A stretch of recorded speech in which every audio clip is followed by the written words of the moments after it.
Hello guys, hello.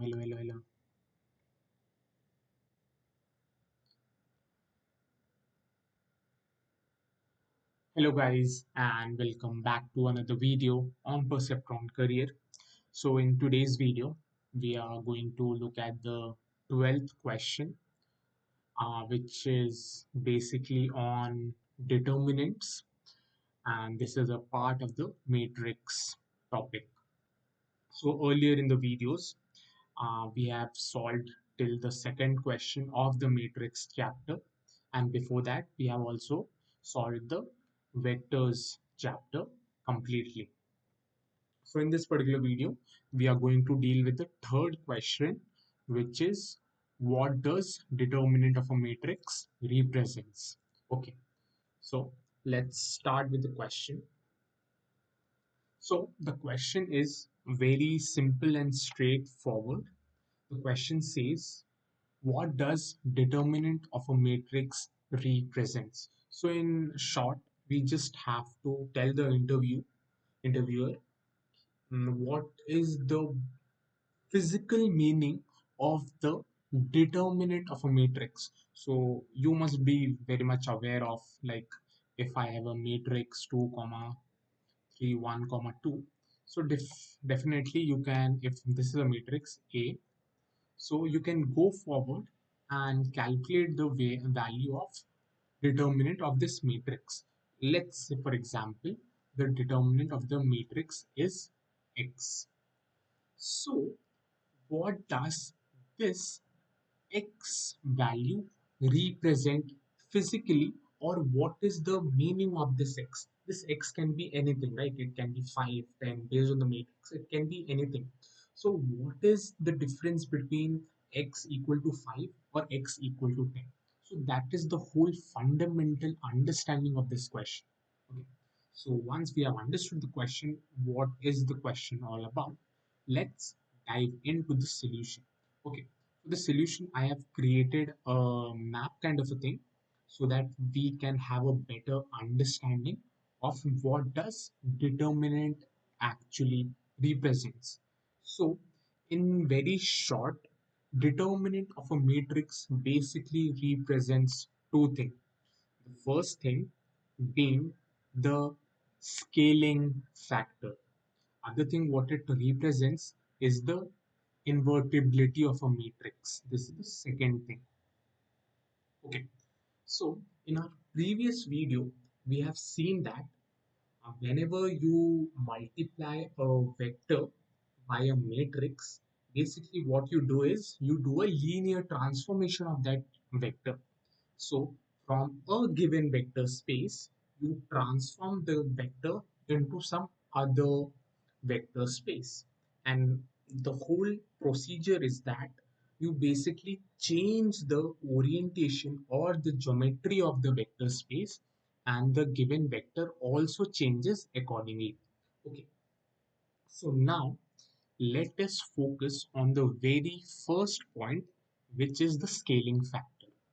So determinant of a matrix basically tells whenever you perform any kind of linear transformation. So basically what you do is you change the geometry of the vector space, right? Or in other words, you can also say that you change the magnitude and the direction of the vector of a given vector space.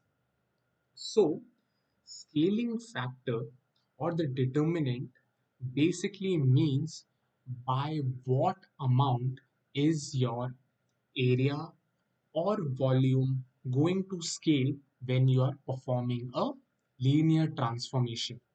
So if you come here in this map, so scaling factor basically indicates what is the area which is going to be scaled.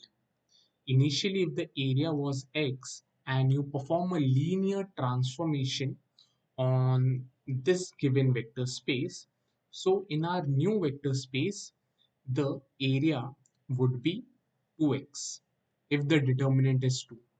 If the determinant is 3, it will be 3x. The area would be 3x. Similarly, you can extrapolate this to volumes as well. So If the volume is initially V and the determinant of the matrix is 2, the new volume after linear transformation will be 2V. Same thing if the determinant is 3, the new volume of the vector space will be 3 times the volume of the initial vector space. So this is what it means by scaling, a scaling factor. So determinant, the value of the determinant of a matrix basically represents this. If you perform a particular um, linear transformation, so by what amount is the area or the volume going to scale? Okay, so I have given some examples over here as well. If the determinant is 2, the area is going to be 2x, right? And what if the determinant is 0? So basically what you're trying to do is you are bringing down the span of the vector space. From a 2D, you are basically bringing down to a 1D. So when the determinant is 0, it basically means the vector space is now aligned. Okay, it's basically aligned. The span is 1D. You can only move in one direction. So similarly for the volume as well. If the determinant is 2, the volume of the linear transformed vector space will be 2x. And if the determinant is 0, it basically means you are bringing down the 3D 3D vector space into a plane. Okay, into a plane.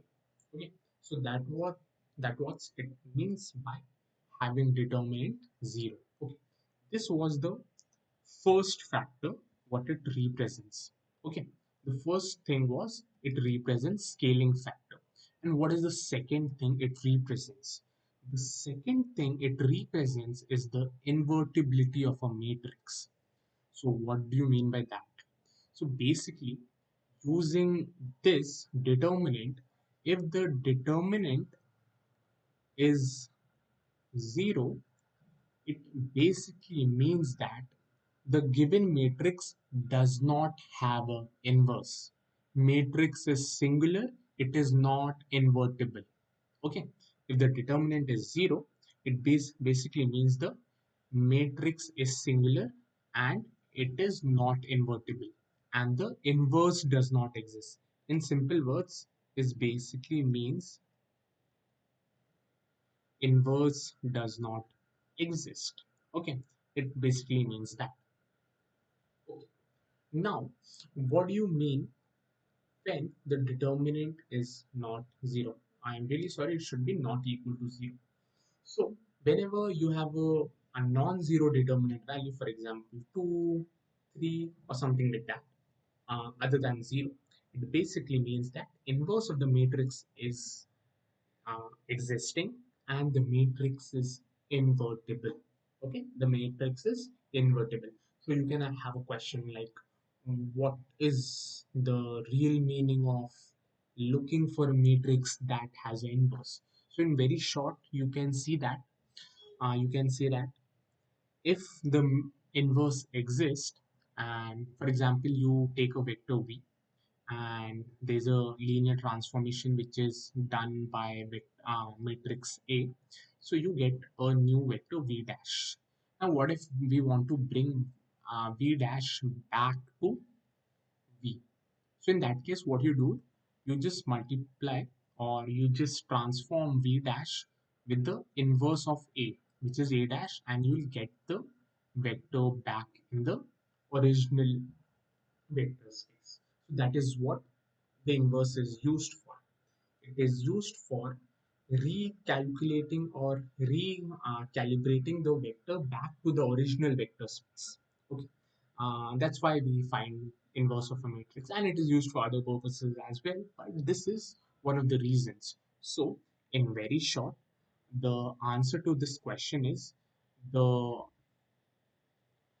value of the determinant basically represents two things: the scaling factor, and another thing is to check the invertibility of a given matrix.